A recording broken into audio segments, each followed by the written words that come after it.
I'm John Evans. Welcome to another episode of One on One. Mike Ashcraft wanted to design and build things.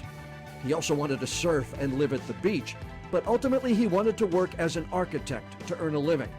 What he could not ignore, though, was an inner calling he had to be in ministry. Mike Ashcraft succeeded at both of those things, building what is now one of the largest non-denominational churches in all of North Carolina. Pretty good for someone who called himself an average kid.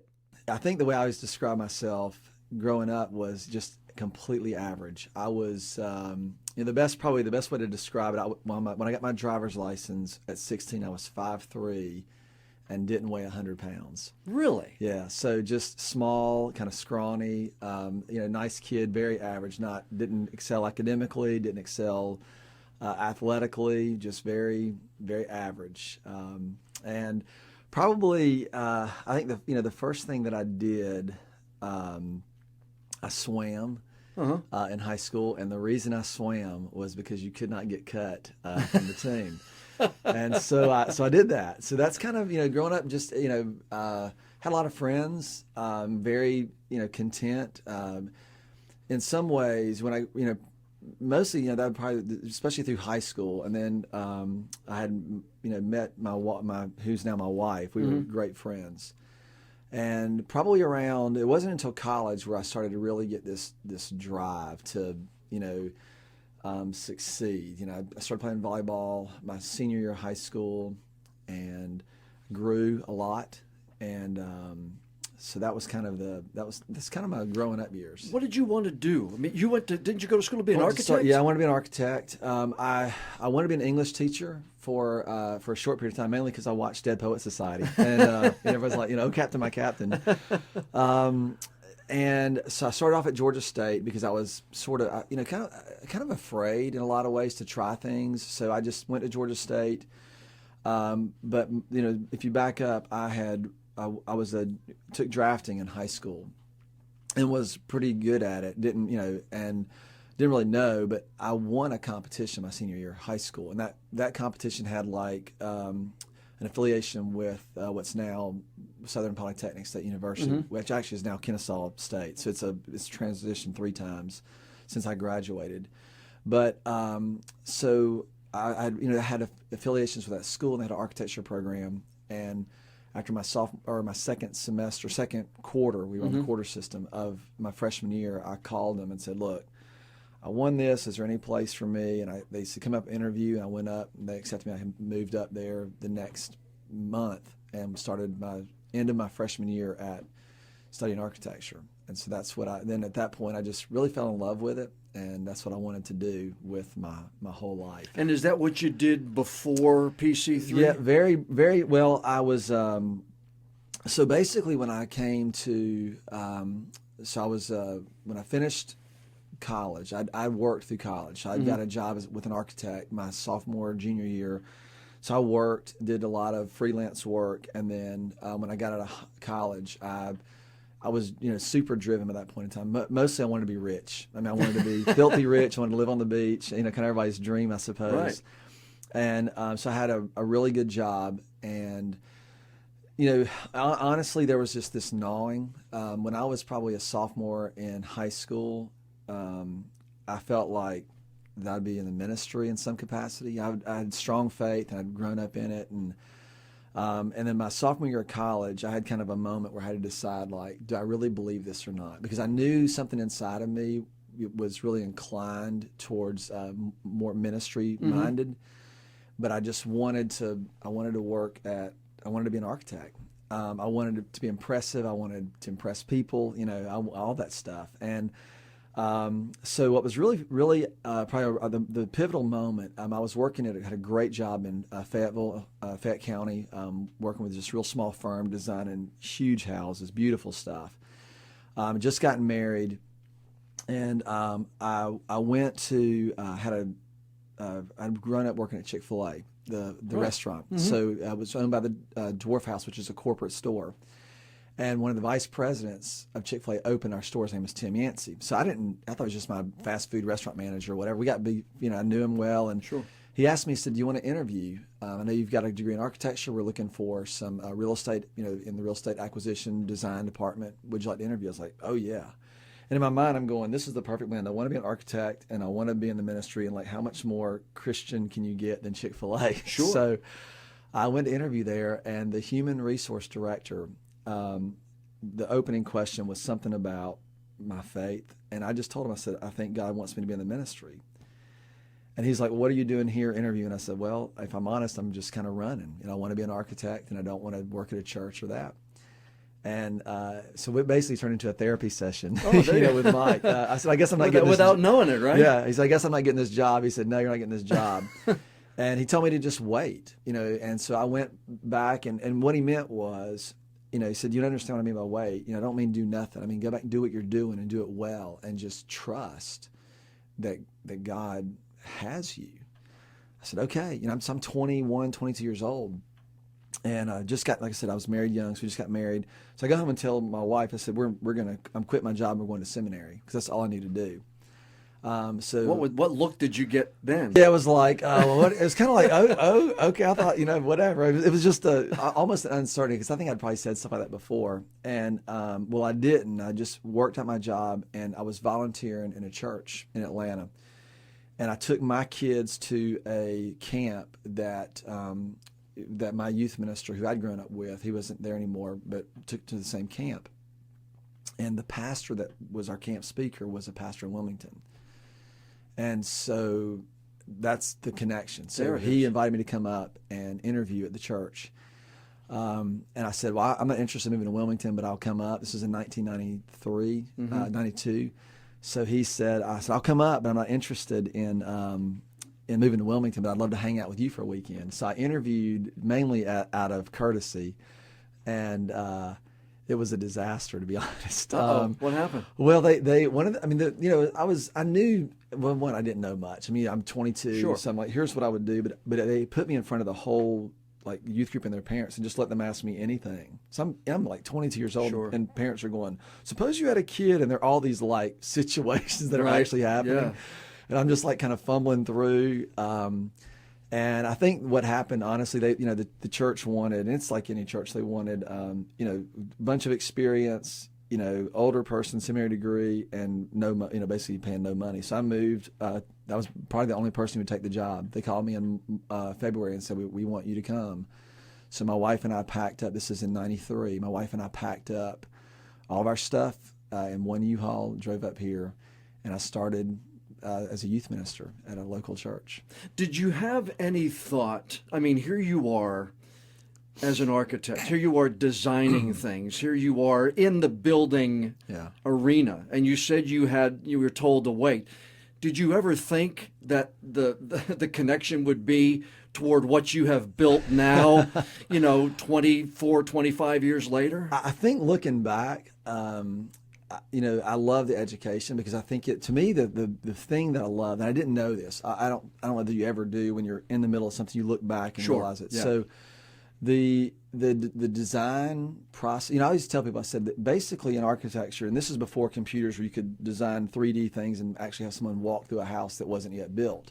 Back in the day, you had sketch paper, and I said, what you have to do in architecture is you have to get people to believe in something that they can't see enough to act on it. That was what you were doing. Here's this land, here's what this can be. And it's, faith is kind of the same thing. I was going to say, that's the same thing. Yeah.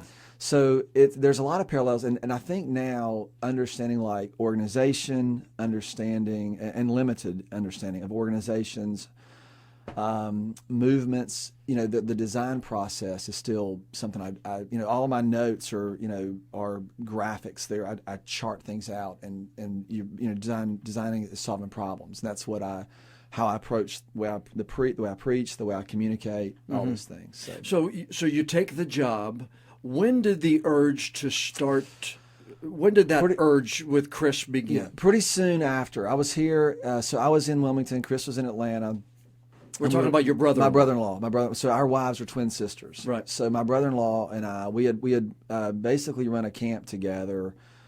He did most of the design, technology, production side of it.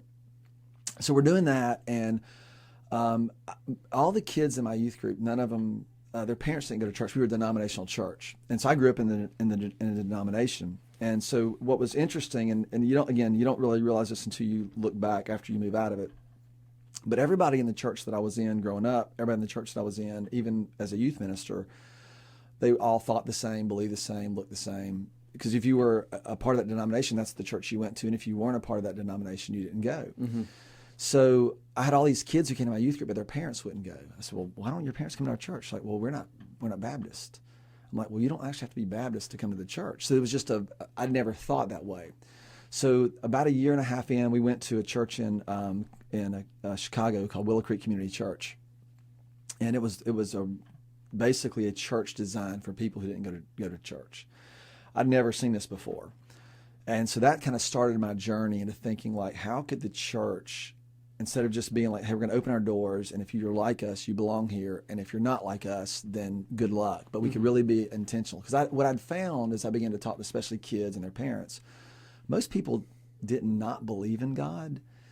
They just had questions or had experiences that they couldn't really, or they had done things that they just felt had disqualified them.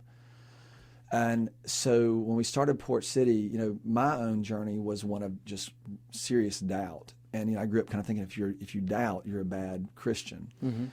And what I learned was that, and the way I say this is that the opposite of faith isn't doubt. The opposite of faith is certainty. That doubt is actually required for faith to exist. So that began a lot of my own journey. When we started Port City, so that was kind of the drive, was like this real process-driven faith. How do people come to believe what they believe and change what they believe and then act on what they believe? Mm-hmm. So that was the nucleus for the whole That was kind of the initial, the way we thought about it. And then, because you began in Roland Grice, in the Roland Grice Auditorium. We started. I imagine that could not have been the easiest place in the world to be holding services. Yeah, it was funny the way we thought of the first. My thinking in my head. So we decided to start the church basically on that premise. We knew Wilmington, and at the time there was some great churches in Wilmington, and I kind of said, if you want a church that's going to teach you the Bible, kind of verse by verse, go here. If you're looking for a more charismatic church, go here. If you're looking for a church that has all the family programs, go here. But if you're not sure what you believe or why you believe it, and you have friends who aren't sure, then we would love to help. And our mission was to reach people and help them walk with God. And so that was the drive. So we started in Roland Grice, and we had about probably 4 or 5 families that said, hey, we're in. So they were helping us, and it was mostly college students. And I always joke because we were praying like, God, can you send us some adults with jobs? Because we just didn't have any. We didn't have any money. I was substitute teaching at Cape Fear Community College, trying to just to pay bills, and we had an equity line on our house that we used. And Chris was still living in Atlanta, and I basically figured if we didn't die in the first 3 years of Port City, then we might make it. Do you remember the first service? I remember the first service. Oh yeah, I remember, because the first time we met. So it was really the funny story. It actually has to do with the news, because we had, it was on September, we were scheduled to start on October the 18th, I believe is the date. October 99, right? Yeah, 18th or 17th, 1999. And we had some friends of ours that were helping us, their family had a beach house, so we were staying at the beach house that weekend, and all of our family came up from Atlanta and from all over, so we knew we'd at least have about 20 people there. And the Hurricane Irene was coming up the coast. Oh, no. And so we're looking and trying to decide what to do. So we're all in this beach house, and this is Saturday before the first service on Sunday. So we called and we said we're going to cancel. Well, we could have called everybody and said, hey, we're not having services, because no one really knew. Sure. But we decided to call the news. Oh, there you go. And put the tracker across the bottom. Oh, that's funny. So we were all sitting around when it rolled across. It said Port City Community Church services canceled. We were like, yes, there's the church. It was the first time we'd ever seen our the church name anywhere other than on our little notes and stuff that we've been writing. Wow, that is a great story. So we the service was canceled. We started the 24th of October 1999, and we were probably expecting about 30 people. Mainly we were doing it to kind of test everything, see how the services would go. And we had some folks who were with us who were like, what is this going to look like? We need to kind of see this and see what we're buying into. So we said, and Roland Grice at the time was, I think it was $150 a month and you had to reserve it for 6 months. We thought, okay, we need to get this because it's the best place in town to meet. So we just reserved that or rented it. And so that we had it rented, and we really weren't intending to do services for probably about 6 or 8 months. We just wanted to go ahead and secure a location. But that first Sunday, I think it was about 85 people. It was like our 25 adults and then like 50 college students. And all the college kids were like, "Are y'all doing this next week?" We're like, "Of course we are." And that was literally how it started. And so then it's just like, okay, we got to figure out how to do this every week. And then it becomes, instead of a dream, then it becomes a job. Oh yeah, it was. And we had this joke said, Sundays come every 3 days, because that's what it felt like. It wasn't a week between Sundays. It felt like 3 days. As soon as you finish one, the next one is right on top of you. Now, what was that step like as the pastor? Because then you're all of a sudden, people are coming to you for that sermon, that word every week. So I imagine it had to weigh on you in a different way. Yeah, I think it was probably for the first 2 years, it was probably, we were just naive. A lot of college students, some adults, you were kind of thrust into dealing with. I mean, I remember because we had a lot of folks who didn't go to church. A lot of people who came weren't really connected. So we would get like, hey, I remember I did a funeral for a young lady who had died tragically. And that was kind of the realization, like, people don't have anywhere to go. And we kind of became that. So it wasn't so much, I didn't really feel a pressure in the sense of people are expecting things as much as I felt like I didn't feel adequate, one. But why? Did you say why? Yeah, why? I think a lot of it was, you always thought of pastors had like life experience and the wisdom that they had. And I was young and I knew myself. I knew I'm not, I don't have all those things. I just tried to do the best I can. I'll tell you what it did is it taught me to be really dependent. Like, it was, God, I don't know what I'm doing, and if you can help me, that'll be awesome. The pressure came, and I actually told our staff this yesterday. The pressure probably came after about 3 or 4 years when the church started to grow.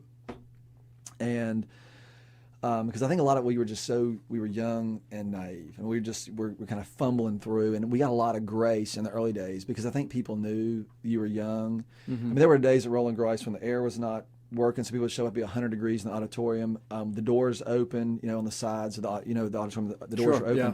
We had weeks where I remember one week a dog kind of walked into the auditorium, just walked in. He's walking around the front while I'm up there. We had one week where birds were in the vents, and they would just fly, randomly fly out. So people were very gracious in terms of the stuff that was happening because they knew it was sort of temporary. And it wasn't until we started growing and we got sort of a size. It was probably around 400 or 500. We were running multiple services in Rolling Rice, and people would come up to me and they would say, "Mike, that was the best message I've ever heard." And rather than saying like, "Oh, thank you," or feeling like I was doing a good job, it was panic. And the reason is because all I could think of was, now I got to do this again next week, and I don't know how I'm going to be able to keep this up. Wow. So it became this, just terror. And literally, when I would finish Sunday morning, we'd finish, I think our last service was at 12:30, so we'd finish about, 1:30 or 2 o'clock, get back to the office and unload the trailers about 3 o'clock. And I was immediately thinking about the next weekend. And finally, I just started, I just decided I'm going to die if I keep this up. I can't. And one is it's not healthy for me. It's not healthy for our church to think that I got to outdo myself every week. And I remember just saying I'm going to draw a finish line, and when I'm done on Sundays, I'm going to be done. And so I take Mondays off, and I would finish on Sunday, and I actually begin to enjoy Mondays, enjoy it with my kids, enjoy it with my wife. And that really helped me. It freed me because I just kept thinking like, okay, God, if you did this on this Sunday, then you can do it again next Sunday. And that was really where a lot of the freedom began to kind of wrestle or kind of came through that season. It was probably 4 or 5 and 6. When did you realize? I mean, the budgets grow, the congregation is growing, and when did you realize that? Oh man, we've hit on something here, and we need to get out and get our own space. All right. Well, we knew we need to get our own space because the school was going, listen, we like you guys, but y'all are there's way too many people for what we can accommodate. Oh, really? Oh yeah. When we ran almost, so the auditorium seats about 720 people, and we were running probably close to 3,000 in that 3 services. It was just way overcrowded, and we would bring cases of toilet paper on Sundays, and we would stock, because we would use, on one Sunday we would use all their toilet paper for 1 week. Wow. So we started trying to be real mindful of the wear and tear on the building. We did a lot of things to try and do upgrades and keep them. But and it wasn't adversarial at all. I mean, they were just like, hey, we really need you guys. We obviously can't kick a church out, but we really need you guys to move on. There was a lot of pressure. I think at this time there were a lot of churches starting, kind of going after the schools and going, hey, Port City's been there a long time, or we want this school. Right. And so the school board was trying to figure out what to do with the with all the other requests they were getting. So we tried to lay low, and so we knew that we actually had a building that we tried to buy and upfit in North Chase Business Park. We lost about $250,000 on that project trying to get it going, and at the last minute it fell through. So honestly, I thought I'd sunk the church. I mean, it was kind of a decision. We have a board of directors and people were involved, but it was that pressure, like we've sunk the church. And so what I did is, and I don't know if you know the story about how we got the land where we are now. So we knew we needed to get out. The school's going, they're gracious, but they're kind of going, hey, you need to get a move on this. So we went to, so that we lost this deal. And so I went out to, there was a 60-acre tract on Randall Parkway where the all new development is out there now. And it was 60 acres, and I didn't know anybody out there. So I went out there and I laid, and I'm not a charismatic guy. I'm pretty methodical, but I was like, okay, God, I don't know what we're going to do. And we've lost a lot of money, and we don't have nowhere to go.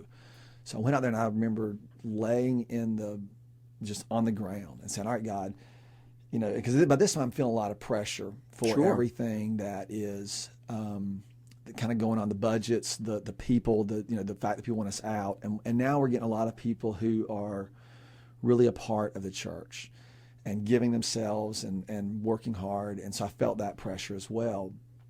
And I went out there, so I lay down, I said, God, you know what we need. And we're not trying to be big, or we're not trying to be cool. And I said, and I got a board meeting on Sunday. If you could let me know something by Friday, I said, that would be really awesome. That was kind of my prayer. If you could let me know something by Friday. And I'm not making this up. So I keep a journal. And this is all my phone number is. Yeah. So I go out there. So Friday morning, this is on a Tuesday. On Friday morning, I get to my to the office, and there's a lady in there. And she's like, I found the property for Port City.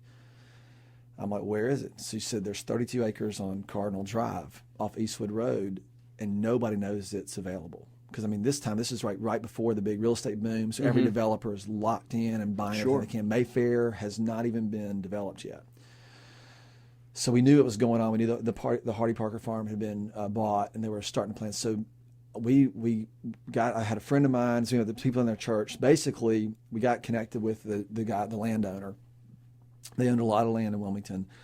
We got in front of him, and he said, look, I'll sell you the property under 3 conditions. I'm not going to give you a break. I'm going to pay fair price for it. You can't tell anybody that you're buying this, because I don't want all these offers coming in. I'll sell it to you. I'll sell it to you full price. Don't tell anybody, and I'll give you 180 days to close. That was the deal. So we met with our board, and we're like, we needed to put down $100,000 in earnest money. Now we had lost a lot of money, but we still had about a couple $100,000 in operating, in the bank. Of operating cash. And so the board, we sat down, and so the property value was like $4.1 million is what it was going to cost. And we don't have it. And I'm thinking, how are we going to raise money without telling our church that we're buying property? Sure. No good problem. So our board gets together and said, look, we don't need $4 million. We just need $100,000, and we need to go ahead and get this under contract. So we put $100,000 and got the property under contract without telling anybody in our church that we had just basically pledged our church for $4 million. So I just started thinking. So a friend of mine was a landscape architect. I had a background in architecture. So we got together and took this property, and we drew like a church building on the back. We put some office space underneath, kind of a mini Mayfair, condos on the top. And there was about 15 people in our church. I think I went up with 12 of them there. I said, can y'all meet me for dinner? They're all developers, mortgage company people, builders that I'd known from our church. I just called them all and said, will you meet me for dinner? So I drew all this stuff up and made this big pitch about, here's how you guys can buy the property. We'll lease out office space. We'll lease the building on the back.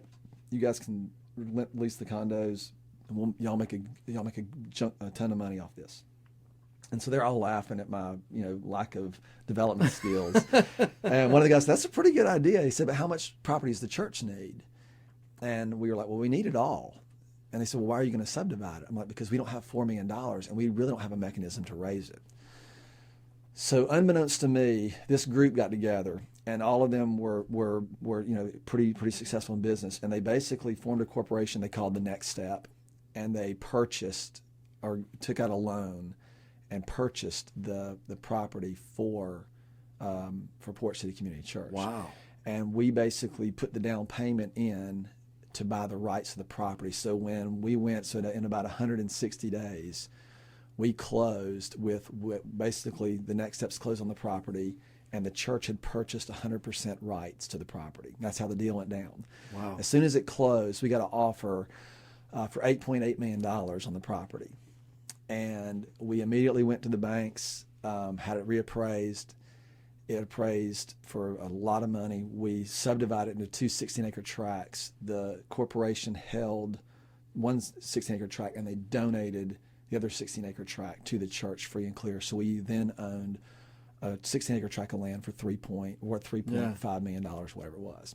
And that's how we got the land. And then we couldn't get financing. And so by this time, Roland Grice is really going, hey, you guys need to get out. And so they said, you got to start knocking down trees so we can, So I called. We couldn't get financing. So I basically called the contractor, me and a couple other guys, and we sat down. We had the plans. So the plans are being drawn for the current facility. But what was really funny is, and you know how change orders are typically like, you draw the building or build the building, and the change orders are just minor changes to whatever the original contract was. Well, I asked the contractor, I said, how much can we get for we had about $3 million in cash. I said, how much can we get for $3 million? They said, I can clear the property and you can get a slab. I said, that's what we want. And they're like, you got to be kidding me. Like, what if we don't get the financing? I said, then we'll have the most expensive basketball court in Wilmington, There you go. And so we did. We signed a contract for a $3 million grading and slab contract. And then we got financing right after that and have an $11.3 million change order to our contract. And that's how the contract's written. It's unbelievable how that works. But then you've got to build your church. You've built a church, but now you've got to build a building to house this church. We had a great process. We had found that a lot of contractors, architects did not want to work with churches because churches came in and said, can you give us a better deal? Can you do something for free? Or they're trying to get everybody in their church to do things, and so nobody's ever on time. Mm-hmm. And we had, I'd been in churches that built, and it was very difficult. So we decided, our mantra, even in the city, is we want to be great partners with the city. We work well with every organization that we've worked with, and we've tried to be that way since the beginning. Whether it was the school system when we were Roland Grice, and in this process, we told the contractor we want to make sure that we are your best client. We told everybody we dealt with, banks, anybody. And so what we did was we basically put together we have a very active board of directors that's done a tremendous job helping us oversee the financial and the legal aspects of the organization. So what we did is we formed a team that was a development team, basically, that was responsible for the project, and then we hired a consultant out of Atlanta.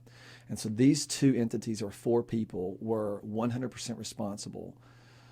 So that basically our pledge to the contractor was anytime you need a decision made, you can get an answer in 24 hours. There's no voting. There's no going back to the church. It's just if you need a question. So and what the consultant helped us was to be proactive in the sense that whenever there would be something, hey, coming up, we're going to need this. We're probably going to need a a decision range of about $25,000 because this may happen, and they may call and say, "Hey, you want this or this?" It's going to be a price difference of about $20,000 to $25,000. Sure. So you gave them the ability to do every that time. And they were, and a couple of guys on the team were developers. I mean, people who had just great reputations. Did you have an idea what you wanted it to be? I mean, did you have an idea that when people walked in, they would see something certain? That what kind of an area you wanted to do your message from? We wanted people. Well, we knew there was going to be a lot of sort of the performance space because of the way we do our services, the music, the technology. So we knew that was a part of it. But what we didn't want is we wanted it to be efficient, and we didn't want people to feel like they were cows being herded in and herded out. So we want a lot of circulation space, very family friendly, and a lot of place for people to linger and hang out with over the as they were there. So that was kind of the thing. And then we basically, as an architect, or at least an architecture background, I'm not an architect, but as an architecture background, I knew that we wanted the architect to have. And the architect went to our church, John Urban, and I knew that we wanted him to have latitude to do what he felt was a part. So, not going, hey, we want this. And so we gave him the basic parameters. We looked at a lot of churches that we thought had done this well, and we looked at a lot of places that had done this not so well. Mm-hmm. And then the design just flowed from there. It was he did it exactly the way we envisioned. Could you ever have imagined that you'd be open in 4 different places in 2017? Here in New Bern and Leland and everything else like that? No, in some ways, yes, in some ways, no. The question you asked, I think, a few minutes ago was, when did I think, oh my gosh, building the building was one thing, because it was kind of it was what you dreamed about. When you lay down at night, the physical thing you could see was a building and people gathered, and I always had that in my head. And it was probably about 10 years in, so we had been in the building about 18 months. And I pulled up onto the campus, and I drove around and pulled in a parking spot. And I remember just for the first time, probably since the beginning of the church, just being overwhelmed, and the question was like, what have I done? And not like, what have I, it was like, what have I gotten myself into? Okay, right. And because I didn't know what to do. Like I'm sitting there going, we have all these people coming, and I don't know what we're supposed to do with them.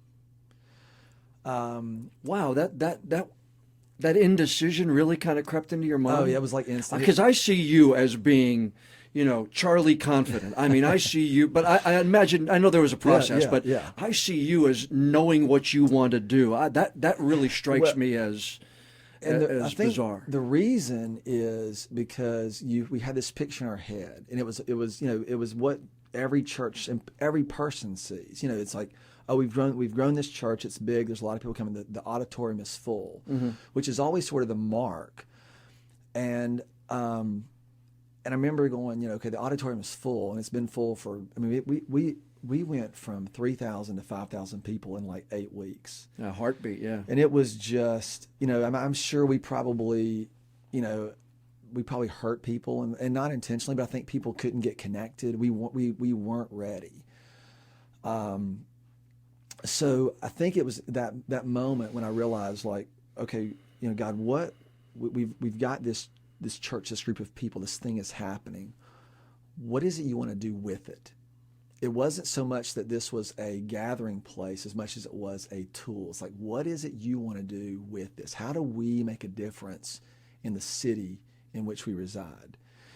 And so it was really that question that kind of really started driving the next season of our church. And so, people ask me about my surprise. What surprises me, probably is that I get to do it.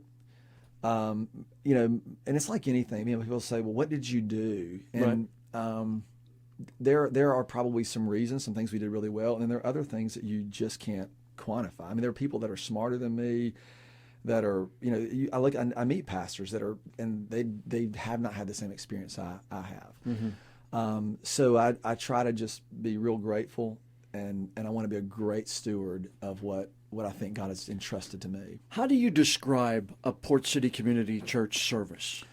Because I talked to some of the young people in the newsroom when I told them I had an idea that I wanted to sit down and talk to you. And they said, boy, I love the music. And then others say, boy, I love the message. Yeah. And others say, boy, I just love the feeling. How do you describe a service?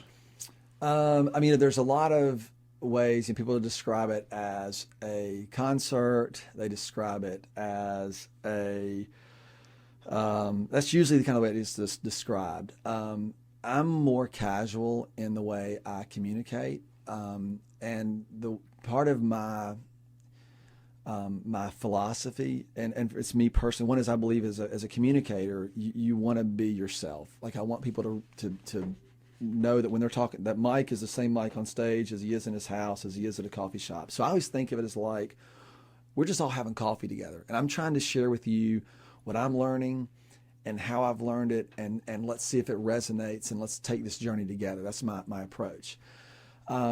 So all the programming and production stuff always gets the biggest press. But the thing you said to me that resonates is the fact that it's a feel. When you walk into, and it's why I believe in people coming. And we do have a lot of stuff on social media and a lot of presence online, which is a great way to expand. But being there, and the reason is it's probably my favorite Port City story. There was a young lady who was she came from a pretty abusive background and had actually wound up in a lot of sort of the sex industry and had come out of that. And someone had told her that she ought to try Port City. So she shows up at Port City and she drives out on the parking lot. She gets out of her car and she starts crying. And one of the parking volunteers, we have the guys out in the parking lot that direct traffic, he sees her and he walks over and says, "Ma'am, can I help you?" And she says, "I can't go in." And he's like, "Oh, yeah, you can." And she says, "No, I can't." And begins to tell, not a lot of detail, but basically that she just doesn't feel like she's worthy to go in. So he says, "I'll walk in." So he drops his post in the parking lot and he walks her in. He sits with her during the service. And during the music or somewhere in one of the breaks, she looks over at him and she says, "I can't believe you let people like me in here." And he looks back at her and says, "Ma'am, we're all people just like you." And it was that tangible fact that she felt like she was accepted no matter where she had been or what she had been through. Yeah. And that to me is everything is designed for that part. Because people who have, pick a denomination, pick a non-denomination, people have things in their heads and their hearts that they feel so ashamed or unworthy of, that when someone just says it's okay, it changes everything. And so we've, and it's helped me a lot because I'm not the same guy I was 10 years ago in a lot of ways. And how are you different?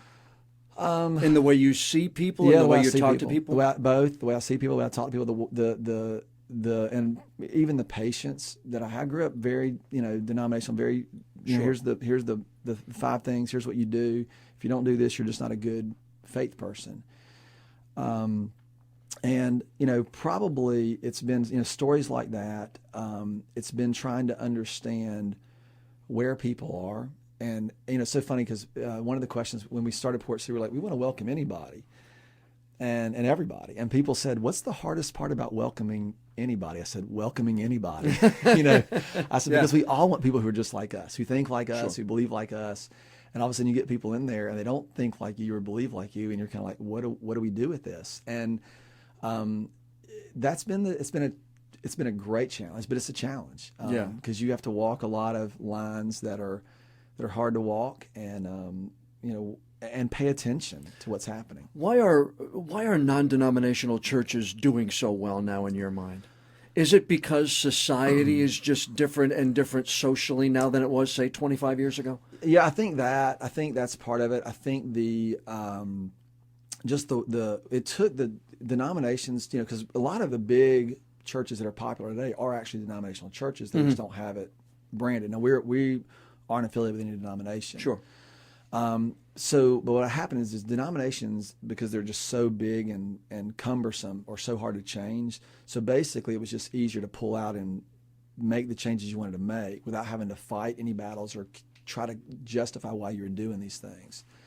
And so I think that led to a lot of the change. I think people just became real skeptical of organized religion in that sense. And that's what I think. And I think every probably region in the country is a little bit different.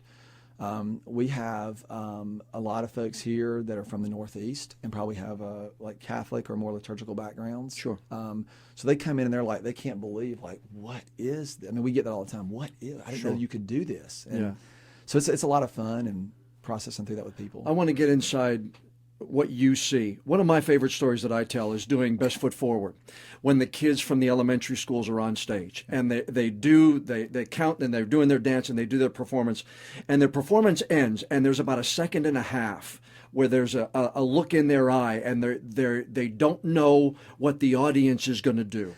And there's that second where they're like, okay, did we do well? And then they get the feedback and the joy in the face is unexplainable. Right. What do you look at when you're talking to the congregation or talking to the people in your church? Right. What do you look for after you share your message or share your thoughts or feelings? And how do you know that it was well received versus maybe not as well received? Man, that's a really good question. You don't want them looking at their watches. You don't want to look at their watches. Yeah. If they're looking at their watches, you need to wrap it up. I've learned a lot over the years. What do I look for? It's so funny. Some topics, when you're done, people will flood to the front to have conversations with you. And other topics they're like, okay, I'm just going to quietly leave, and because it's either something that's either very challenging or whatever. And what I look for is people processing what I don't necessarily look for people going, hey, that was good. I look for people when they ask questions, when they're trying to figure out how this or what they're going to do about it. Because I think that faith is very active and it's not information. I heard Andy Stanley said, when you're on the stage, don't think like a teacher, think like a leader. And so I try to think like, hey, we're going somewhere. And so what are your steps in regards to that? And activity or action steps after is usually what I look for. Probably the greatest compliment I had, and this is probably, or when I say the greatest, one of the compliments that means a lot to me is, I had a guy, he said, hey man, I was at your church Sunday and I was at work Wednesday and something you said popped in my head and I began to think about it. I'm like, that there you go. Is what you want. That's something that you said kind of stuck in. Or people say, Mike, we left and our families had conversations all week about what you talked about. Or what we talked, and they said what we talked about, because that's really what it's us. So that's probably the biggest thing that I look for. At this point, people saying it was good or not good. I mean, it's always very nice, but that's not really what it's about anymore. How do you got into I'm going to say the business aspect with one word? Yes. In 2012, what was that like? Because that's a completely different animal than being out there for 3 or 4 services every Sunday. Yeah, writing is torturous for me. I don't know if you know. No, I haven't, but I've talked to Howie Franklin not long ago, and he said if people who write books, it's a long, tough process. Yeah, it's terrible. I think someone said writing is easy. You just cut yourself, open up a vein and bleed or whatever, something like that.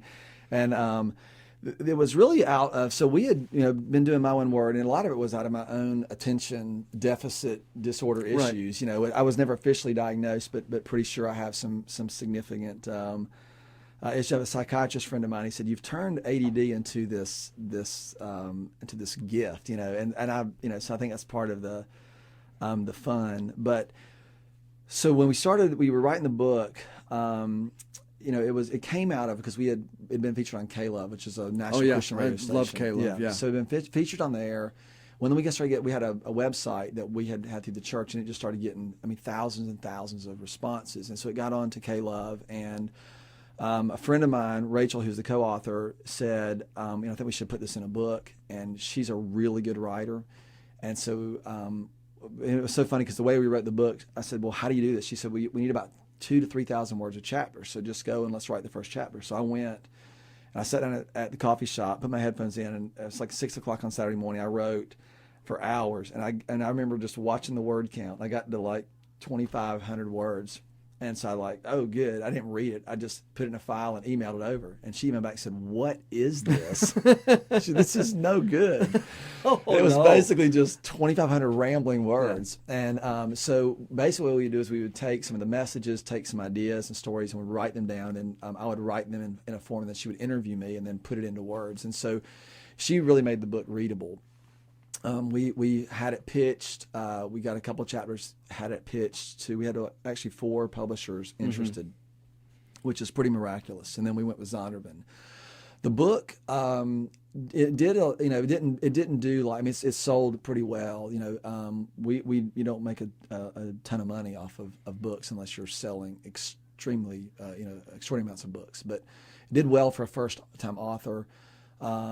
And what it did was it kind of put, you get a lot more attention from other places, and which is fun, and you get to meet a lot of people. Sure. The best thing I love about it is I've had businesses that are using this with their employees. So it's not in a church setting. Right.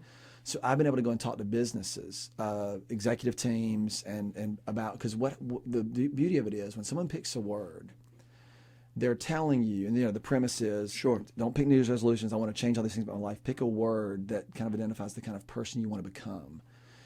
And when someone tells you what kind of person they want to become, you're going to have a really deep conversation with them.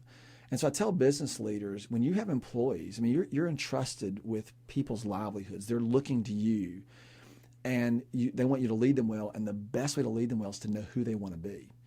And so that whether people are Christian or not Christian, I have seen that concept just get to the heart of a lot of things and a lot of people and organizations. And so that's probably been the most fun. I've just been able to be involved in a whole different culture than the church world with that. It's been as fun as anything I've done.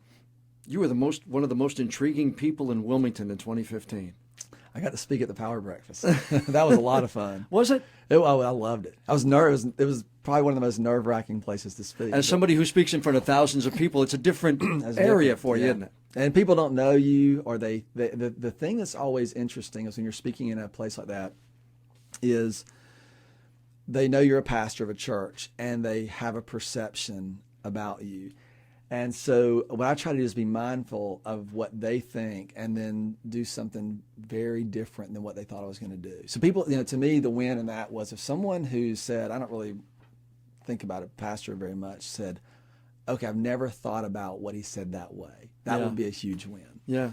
But it was truly one of the great honors. And to be in that setting in my own city was a huge honor for me to be a part. Do Julie and your daughters keep you as grounded as Sheila and my kids do to me?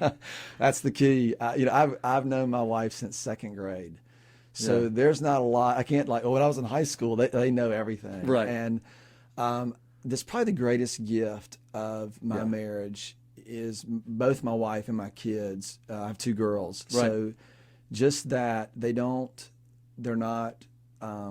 Oh, Dad's I'm Dad, and it helps. I mean, if you my kids keep me so grounded. I mean, it's I can't even kind of think about talking any way, shape, or form about being on TV or whatever because they're just gonna shoot you down like a duck in season and bring you back to Dad, right? Yeah. So it does, and I've got some really good people around me.